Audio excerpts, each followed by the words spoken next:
സംസ്ഥാന തെരഞ്ഞെടുപ്പ് കമ്മീഷണറായി എൻ ശേഷാദ്രിനാഥിന്റെ നിയമനം ഗവർണർ അംഗീകരിച്ചു. നിയമന ഉത്തരവിൽ ഗവർണർ ഒപ്പിട്ടു.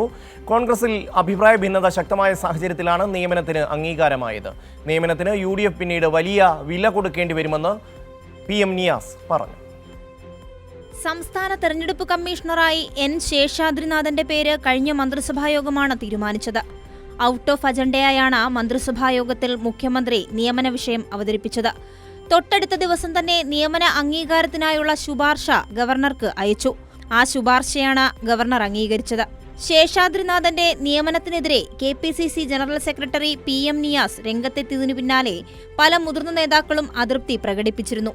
PM നിയാസ് ശേഷാദ്രിനാഥിന്റെ സംഘപരിവാർ ബന്ധം അടക്കമുള്ളവയിൽ തെളിവുകൾ സഹിതം ആഭ്യന്തരമന്ത്രിക്കും KPCC അധ്യക്ഷനും AICCക്കും പരാതി നൽകിയിരുന്നു.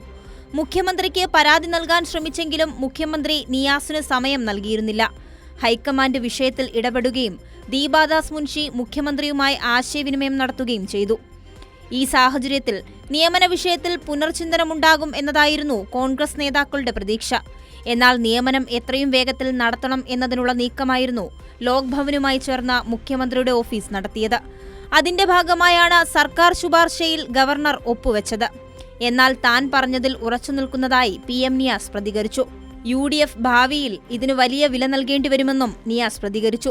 ഞാനിത് പറഞ്ഞത് വരാനിരിക്കുന്ന നാളുകളിൽ UDFന് ഉണ്ടാകുന്ന ഏറ്റവും പ്രയാസകരമായ അവസ്ഥ ഉണ്ടാകുമെന്ന് ചൂണ്ടിക്കാണിച്ചതാണ്.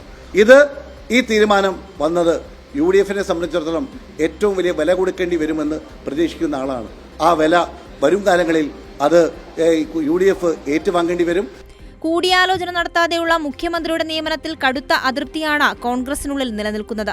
UDF അധികാരത്തിൽ വന്നതു മുതൽ മുഖ്യമന്ത്രി VD സതീശൻ ഏകാധിപതിയായി പെരുമാറുന്നു എന്നതും നേതാക്കൾ വിമർശനമായി ഉന്നയിക്കുന്നു. ഹൈക്കമാൻഡ് അടക്കം നിയമനത്തിൽ പുനഃപരിശോധന നടത്താൻ നിർദ്ദേശിച്ചിട്ടും ദ്രുതഗതിയിൽ നിയമന അംഗീകാരത്തിനായി നടത്തിയ മുഖ്യമന്ത്രിയുടെ നീക്കത്തിൽ ഹൈക്കമാൻഡിനും അതൃപ്തിയുണ്ട്. കൈരളി ന്യൂസ്, തിരുവനന്തപുരം.